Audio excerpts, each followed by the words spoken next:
Because our gym classes were organized alphabetically, that meant all 4 years of high school, I was in the same gym class with Dan Stramalia. Now, Dan Stramalia was one of those super athletes, and I was not. I was a 90-pound wimp. And yet I found myself in gym class with one of those super jocks. And yet what I learned is that Dan wasn't one of those jocks who picked on wimps like me.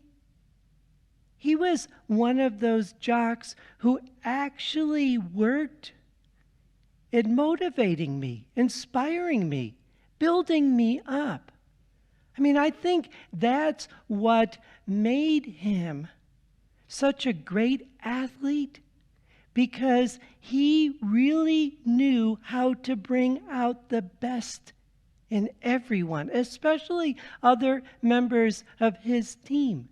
And so what I learned from Dan Stramalia is that we have to be very careful and not stereotype. The reality is, not all jocks are jerks. Not all jocks are jerks. Dan wasn't. You can see in this picture, he was number 13 in the picture.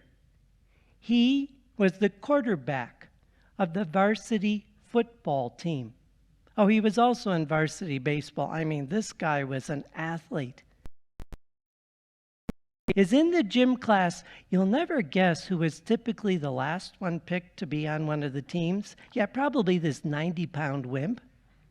But if I got on Dan's team, he knew how to bring out the best in me, to encourage me, to motivate me, to build me up. In fact, we were playing dodgeball, and Dan noticed that I was very good at not getting hit by the ball. It wasn't that I was any good at dodgeball. I couldn't throw worth nothing. But when you got hit with that ball, it hurt. And so I was not going to get hit by that ball. I was going to do everything possible not to get hit by that ball during dodgeball. And Dan noticed it.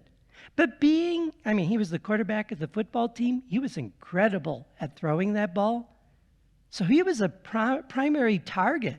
The other team really needed to take Dan out if they were going to win the game.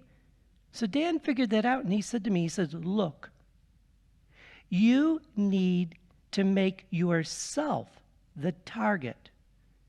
He says, so would you just put that smart mouth of yours to good just put that smart mouth of yours to good of the team and taunt the other team, will you? Oh boy, I was good at that. Because I knew they couldn't hit me with that ball. And he said, so you just draw their fire and then get the ball to me and let me do the rest. Dan knew how to work as a team and get the best and the most out of every member of the team. So Dan helped me to overcome any stereotypes, recognizing that not all jocks are jerks. And this insight can be applied to God. We hear in our first reading, does God desire human sacrifice? I remember when I was in the seminary and in Father Donald Sharp's Introduction to the Old Testament class. And we were studying the book of Genesis, and we came to the story of Abraham and Isaac, and how Abraham was going to sacrifice his son. And I remember raising my hand, and I said, I love getting A's, and I love passing all the tests, but this test I would have failed. If God said to me, you need to go and sacrifice your son, my response was like, I don't think so. But the professor's like, and you're right. He says, in the time of Abraham, human sacrifice was common. People thought that the gods needed human sacrifice. And so when Abraham was told, you need to go and sacrifice your only son, oh, sure, why not? I mean, that's what God's expect of us. But what was the reality? God taught in a very profound way, no, I do not desire human sacrifice. I just desire that you listen to me. Listen to me. I'll provide what you need, but you don't need to sacrifice humans. And that's important because sometimes we have these stereotypes of God, that God is some angry enforcer of the laws. And if we break any of God's laws, God will punish us. And God is this big meanie that we need to be afraid of. Really? What did God say in this gospel about Jesus during the Transfiguration? Listen to him. And the message of Jesus Christ wasn't one of a demanding God, but of a loving God. And so we need to see the Lord for who he truly is. Overcome any stereotypes. We heard in the Gospel of Mark chapter 9, verses 2 and 3, Jesus took Peter, James, and John and led them up a high mountain apart by themselves, and he was transfigured before them. And his clothes became dazzling white, such as no fuller on earth could bleach them. Jesus allowed Peter, James, and John to see him for who he really was. Not what others said he was, not stereotypes of who we thought the Messiah should be, who he really was. And that's what we're called to do, to know the Lord for who he truly is. And that's what we're called to do during the season of Lent.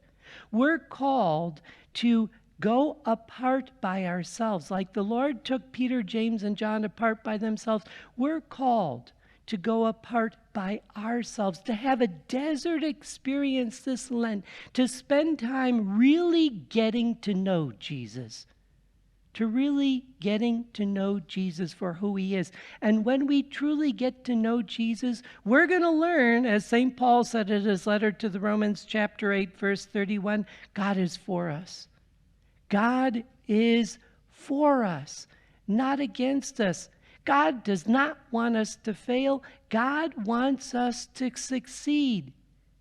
You could never have a better motivational speaker in your life than when you listen to the Lord. You never had a better life coach. You could never have a better advocate. You know how freely we can live when we believe that God's got our back? And that's the God we're called to come and know during this season of Lent. A God, a Lord, a Jesus who is for us, not against us, for us, not against us. Let us come to truly deepen our relationship with the Spirit of the Lord in the desert, stepping aside, so that we can find this support, this encouragement, this freedom, that we will know that God is for us, not against us.